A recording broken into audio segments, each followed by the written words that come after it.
नमस्कार, मेरा नाम है कुमार मनोज।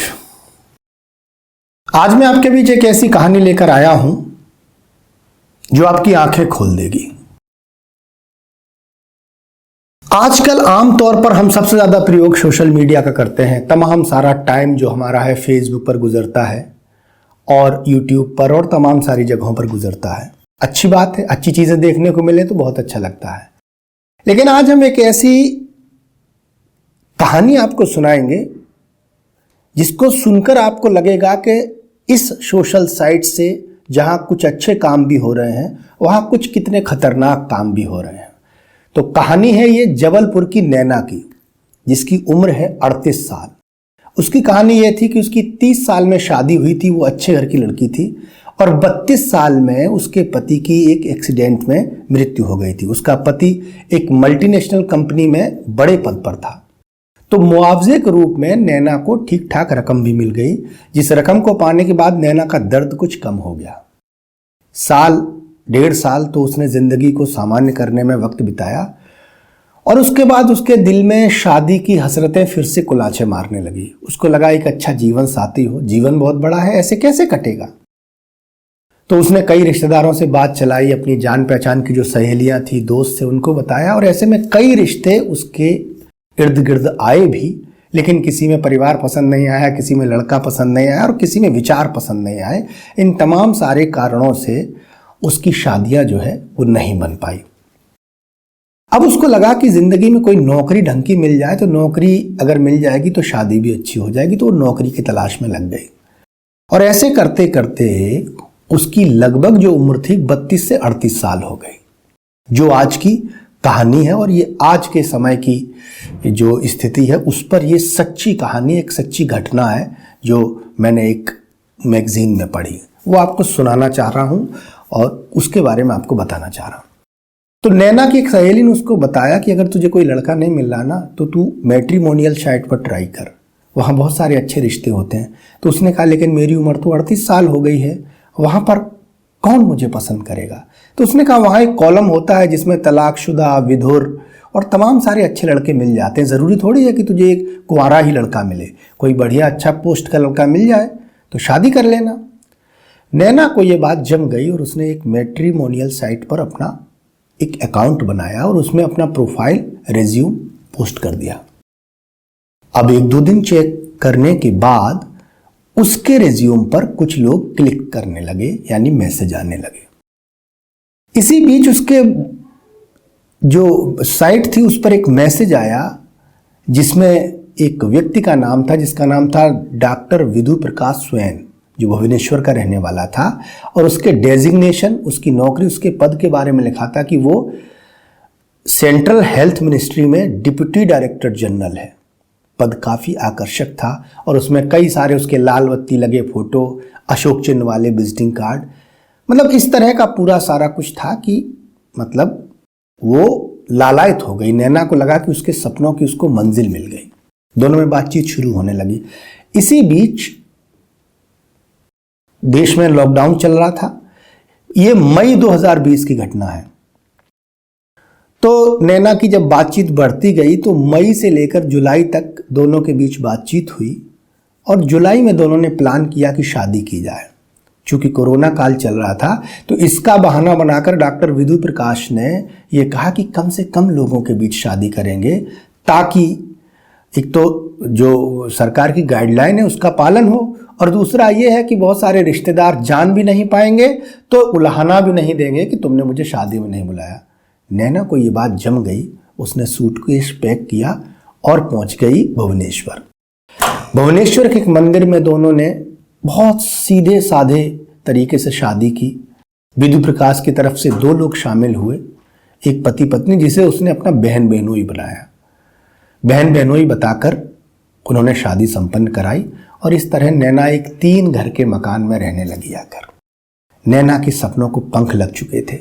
उसे लग रहा था, उसने इस बीच एक हेल्थ मिनिस्ट्री में फॉर्म भी भरा था, तो उसे लग रहा था कि मेरे पति अगर सिफारिश कर देंगे तो मुझे अच्छी खासी नौकरी भी मिल जाएगी। और खुशी इस बात की बहुत ज़्यादा थी कि अब वो एक बहुत बड़े अधिकारी की पत्नी है। नैना साथ रहने लगी। 1 हफ्ता ही साथ रहते रहते गुजरा था कि अचानक उस डिप्टी जनरल ने कहा कि मेरा बेंगलुरु में जहाँ मेरी पोस्टिंग है वहाँ बहुत ज़रूरी काम आ गया है, मैंने शादी के नाम पर छुट्टी ली थी, अब मुझे जाना होगा। तो नैना ने कहा कि मैं अभी चलूँगी। बोले तुम नहीं, अभी वहाँ कोई रहने का इंतज़ाम नहीं है, मैं जैसे ही रहने का इंतज़ाम कर लूँगा तो तुमको बुला लूँगा। इसी बीच नैना ने उससे एक सवाल और किया था। उसकी उम्र जो उसकी प्रोफाइल में थी डॉक्टर विधु प्रकाश की, वो थी 42 साल। तो उसने कहा आपने इतने दिन तक शादी क्यों नहीं की? तो उसने बताया कि मैं एक्चुअली मेरे माता पिता बचपन में गुजर गए थे और मैं छोटा था और हम 2 भाई बहन हैं। तो फिर मेरी पढ़ाई, छोटी मोटी नौकरी की, तो पढ़ाई करने में और इन सब में इतना समय गुजर गया, फिर नौकरी चाकरी में, कि कभी कोई अच्छा रिश्ता मिल ही नहीं पाया और मेरी शादी नहीं हो पाई। लेकिन अब मेरी ज़िंदगी में तुम हो, अब मेरी ज़िंदगी खुशियों से भरी हुई है। और सामान पैक करके विधु प्रकाश चला गया बेंगलुरु। 1 हफ्ते तक फ़ोन पर चर्चा थोड़ी बहुत उनकी होती रही। चूँकि नई नई शादी हुई थी तो नैना को बहुत याद भी आती और वो कई सारे उसने मन में सपने सजो लिए थे कि अब की बार जब आएंगे तो हनीमून मनाने कहीं बाहर चलेंगे। 1 हफ्ते बाद विधु प्रकाश लौटकर 1-2 दिन फिर रुका और उसके बाद उसने फिर पैकिंग शुरू कर दी। तो नैना ने कहा कि आपने तो हनीमून के लिए कोई टूर ही नहीं बनाया। तो उसने कहा मेरी जॉब ऐसी है कि मुझे टाइम ही नहीं मिलता, मेरे पास इतनी सारी जिम्मेदारियां हैं, कोरोना काल चल रहा है, हेल्थ मिनिस्ट्री में मेरी नौकरी है, पूरे देश के जितने भी मामले आते हैं मुझे उसमें दखल देना पड़ता है, सरकार मेरी छुट्टी मंजूर नहीं कर रही है। नैना को लगा सच बोल रहा है और इस तरह वो फिर से चला गया बेंगलुरु। 15-20 दिन बाद वो फिर लौट कर आया। नैना के ये 15 दिन बड़े भारी गुजरे। लौट कर जब आया तो फिर से नैना ने उससे यही तमाम सारे सवाल किए। एक दिन वो बाथरूम में नहा रहा था। अच्छा, वो जिस 3 घर के मकान में गई थी उसमें एक नौकरानी भी उसके साथ रहती थी। तो उसके मोबाइल पर एक फ़ोन आया। नौकरानी को लगा कि ये फ़ोन मेम साहब का है, तो वो फ़ोन ले जाकर उसने नैना को थमा दिया। बोले मैम आपका फ़ोन? तो उसने कहा ये मेरा फ़ोन नहीं है। तो उसने कहा एप्पल के फ़ोन एक जैसे लगते हैं, शायद पहचानने में गलती हो गई हो। तो उस पर फ़ोन पर लिख के आ रहा था वाइफ बेंगलुरु। तो नैना ने वो देखा तो उसके मन में अजीब सी शंका हुई। तो उसने जो कॉल और भी जो मिस्ड कॉल थी उसमें देखा तो उसमें एक में था wife Bhubaneswar, wife doctor, wife teacher, ऐसे कई सारे मिस्ड कॉल थे। जैसे ही वो बाथरूम से निकला तो उसने फ़ोन अपना जब नैना के हाथ में देखा तो उसने फ़ोन छीना और बोला कि तुमको तमीज़ नहीं है, बिना पूछे कभी किसी का फ़ोन छुआ जाता है। और इस बात पर दोनों के बीच खूब लड़ाई भी हुई और लड़कर उसने नैना को धक्का भी मार दिया और बहुत तेज चीखा और घर से बाहर निकल गया। नैना को उसका व्यवहार अजीब सा लगा। उसने नौकरानी से कहा कि ये कैसा व्यवहार है? तो उसने कहा आप चिंता मत करिए, साहब का स्वभाव ही ऐसा है, एकदम गुस्सा होते हैं फिर शांत हो जाते हैं। अब देखना वो लौट कर आएंगे तो तुम्हारे लिए कुछ बढ़िया सा गिफ्ट सिफ्ट लेकर आएंगे। और हुआ भी ऐसा। वो लौट कर आया, थोड़ा सा कुछ अच्छा सा खाने पीने की जो नैना को चीज़ें पसंद थी वो लेकर आया और उसको दिया। नैना ने खाया और फिर उसने अगला टूर बना लिया कि मुझे जाना है, मेरी ड्यूटी है और मुझे पहुंचना है। और वो चला गया। इस बार वो लगभग 2-3 महीने तक नहीं आया। इस बीच नैना के मन में बहुत सारी शंकाएं घर करने लगी। उसने नौकरानी को पैसे दिए, चूँकि नौकरानी ने कहा उसकी 3 महीने की पगार नहीं मिली है, तो उसने उस पगार के उसको 10,000 रुपये दिए और उससे पूछा कि आपके साहब सच में बताओ कैसे हैं? तो नौकरानी ने बताया कि एक बात कहूँ मैम साहब, ऑलरेडी उनकी 2 पत्नियां हैं जो भुवनेश्वर में रह रही हैं, कहाँ रह रही हैं मुझे नहीं पता। तो नैना इसी छानबीन में लगी रही और किसी तरह उसने 4-5 ऐसी महिलाओं के नंबर प्राप्त कर लिए जो उसके फ़ोन से कहीं से निकाले हों रात को या किसी तरह से निकाले हों, और उसने उन 4-5 महिलाओं का एक ग्रुप बना लिया और उस पर वो बातचीत करने लगी। बातचीत में ये खुलासा हुआ, किसी से उसने जो शादी की थी वो 2018 में की थी, किसी से 15 में की थी, कोई टीचर थी, एक तो सुप्रीम कोर्ट की जज थी, एक IAS अधिकारी थी। ऐसे कई सारी उसको डिटेल्स जब मिलनी शुरू हुई तो नैना के पैरों तले ज़मीन खिसक गई। लोग कितने झूठे हो सकते हैं। और ये कहानी उन लोगों के लिए बहुत ज़रूरी है जो लड़कियां, जो पुरुष फेसबुक साइट्स पर या सोशल साइट्स पर, मैट्रिमोनियल साइट्स पर अपनी शादी की उम्मीदें लेकर जाते हैं। उनको लगता है दुनिया बड़ी सच्ची है। आपको एक बात बताएं, इन तमाम साइट्स पर बहुत सारे लोग ऐसे होते हैं जो आप पोस्ट करती हैं ना, उस पोस्ट को उस पढ़ते रहते हैं, आपको जज करते हैं कि आपके घर परिवार में परेशानी है, आपका मन परेशान है, वो उसी अकॉर्डिंग रिएक्ट करते हैं। आप परेशान हैं तो आपकी परेशानी को साझा करने की कोशिश करेंगे। आपने कोई फ़ोटो डाली है तो उस फोटो की अतिरिक्त तारीफ़ करेंगे। आपने कोई कविता, आपको कहानी डाली है तो उसकी और ज़्यादा तारीफ़ करेंगे ताकि आप उनके करीब आ जाएं। और यही विदु प्रकाश का स्वभाव था। वो इस तरह से महिलाओं को फंसाता था कि महिलाओं को भनक तक नहीं लगती थी कि वो किस चक्रव्यूह में फंसने जा रही हैं। और जो सबसे बड़ी बात थी वो बात ये थी कि उसकी नौकरी पूरी तरह से फर्जी थी। वो कोई डिप्टी डायरेक्टर नहीं था। उसने अपने आप को इस तरह से बना के रखा हुआ था कि लोग उसकी बातों पर विश्वास कर लेते थे। इतने सारे आई कार्ड्स, अशोक चिन्ह लगे विजिटिंग कार्ड्स और लाल बत्ती की गाड़ी, ये तमाम सारी चीजें उसने अपनी प्रोफाइल काफी मेंटेन करके रखी थी। अब नैना ने आगे का एक्शन लेने का प्लान बनाया और उसने भुवनेश्वर के एक थाने में उसके खिलाफ रिपोर्ट दर्ज करा दी। ये बात किसी तरह से ये भनक उसको लग गई। और एक बात और थी कि उसका नाम जो था वो भी असली नहीं था। उम्र जो प्रोफाइल में 42 साल लिखे था वो भी फर्जी थी। वो अपने आप को इस तरह से मेंटेन था जबकि उसकी रियल उम्र थी 68 वर्ष की। आप देखिए, 10 भाषाएं उसको आती थीं, थ्रू आउट इंग्लिश बोलता था। तो लोगों को विश्वास ही नहीं होता था कि ये आदमी भी फर्जी हो सकता है।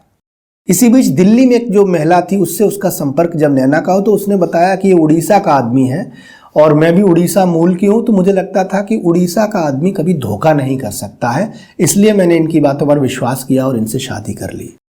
मामला पुलिस में पहुंचा तो पुलिस ने छानबीन की और इसी बीच उस विदु प्रकाश के बारे में जब डिटेल पता चली तो उसका असली नाम था रमेश चंद्र स्वयं। और भी कई उसके नाम थे जिसके नाम के उसके पास आधार भी थे और पैन कार्ड भी थे। पुलिस इस जांच में जुट गई और जांच करते करते जब कहानी आगे पहुंची तो उस पर धारा 498 ए और 411, 468, 471 और 494 के तहत उस पर कार्रवाई की गई। वो गायब हो गया, पुलिस उसकी तलाश करती रही और रमेश चंद्र स्वयं का कोई पता ही नहीं चल रहा था। 2-3 महीने जब हो गए तो उसको लगा मामला शांत हो गया है और इसी बीच वो एक दिन चुपके से भुवनेश्वर आया। भुवनेश्वर में उसकी एक पत्नी जो थी गुवाहाटी की, उसने अपना कोई मुखबिर लगा रखा था। तो जैसे ही वो अपने घर पहुंचा पुलिस ने उसको दबोच लिया और दबोचने के बाद ये तमाम सारी कहानी शामिल आई। उसने अपना अपराध कबूल भी कर लिया और पता चला कि उसके 18 घर हैं और हर एक घर में एक पत्नी रहती है और सारा खर्चा जो उसका था वो सारा खर्चा, क्योंकि सारी पत्नियां उसकी वर्किंग वुमेन थी, तो सारा खर्चा उसकी पत्नियों से ही चलता था। वो सारा अपनी कमाई का, उनकी मेहनत का सारा पैसा था, वो गाये बगाए लेता रहता था। कभी कहता था मैंने प्रॉपर्टी खरीदी है दिल्ली में, 10 लाख तुम डाल दो। ऐसे करके सारी पत्नियों से, किसी से 5 लाख, किसी से 10 लाख, नैना से भी लगभग उसने 20-25 लाख की ठगी की। और इस तरह उसकी जिंदगी जो थी, किस तरह से ऐशो आराम से जी रहा था वो, तमाम सारी महिलाओं, लड़कियों की भावनाओं से, संवेदनाओं से खेलकर। तो बहुत सारे लोग ऐसे हैं दुनिया में जो दिखने में बहुत शानदार, बहुत शरीफ, बड़े अच्छे लोग लगते हैं, लेकिन असलियत उनकी कुछ और होती है। खबर लिखे जाने तक रमेश चंद्र स्वयं पुलिस की गिरफ्त में था और उसको कुछ सजा हुई। लेकिन मैं यहाँ से बाद की बात करना चाहता हूँ। मान लो उसको सजा 2, 4, 5 साल की हो भी जाएगी, वो लौट कर आएगा, फिर से वही सब कहानी उसकी शुरू हो जाएगी। सजग हमको रहना है। आप जब तक किसी रिश्ते में पूरी जांच पड़ताल न कर लें, सारा कुछ जान न लें, तब तक किसी भी व्यक्ति से अपनी पर्सनल डिटेल शेयर मत करिए, मत बताइए आप क्या हैं। और मैं तो ये कहता हूं कि अपने मन की बातें सोशल साइट्स पर शेयर मत करिए, क्योंकि जब आपकी भावनाएं बाजार में जाती हैं तो बहुत सारे जो लोग होते हैं वो आपको समझने लगते हैं और जैसा आप चाहते हैं वो वैसा ही रिएक्ट करके आपको फंसा लेते हैं। आप किस चक्रव्यूह में फंस गए हैं आपको पता ही नहीं चलता। तो अपने आप को बचाइए, सुरक्षित रखिए। ये जीवन अनमोल है, इस जीवन की रक्षा करिए। किसी अरे गहरे नत्थु खैरे ठग जालसाज के चक्कर में आकर इस जीवन को नष्ट मत होने दिए। तो आज के इस जीवन को नष्ट मत होने दीजिए। तो आज के लिए बस इतना ही। ये एक ऐसी कहानी थी जो आंखें खोलने वाली है। जल्दी ही मैं हाजिर हो जाऊंगा एक नई कहानी के साथ, एक नई सच्ची कहानी जो आपके जीवन को समझने में, संवारने में काम आएगी। इजाज़त दीजिए, फिर से हाजिर हो जाऊंगा। तो एक बार फिर से मेरी तरफ से आपको बहुत बहुत धन्यवाद। आपने मेरे पूरे वीडियो को सुना। और हाँ, अगर आपको मेरा वीडियो पसंद आए तो मेरे चैनल प्रशस्त स्टूडियो को लाइक, सब्सक्राइब, शेयर ज़रूर करें। और मेरा एक यूट्यूब चैनल कवि कुमार मनोज भी है, उसको भी आप सब्सक्राइब कर लें। मेरा पेज कवि कुमार मनोज है, उसको भी सब्सक्राइब कर सकते हैं। इंस्टाग्राम कवि कुमार मनोज है, उसको भी सब्सक्राइब कर सकते हैं। तो इजाज़त दीजिए, मिलते हैं फिर नई कहानी के साथ। नमस्कार।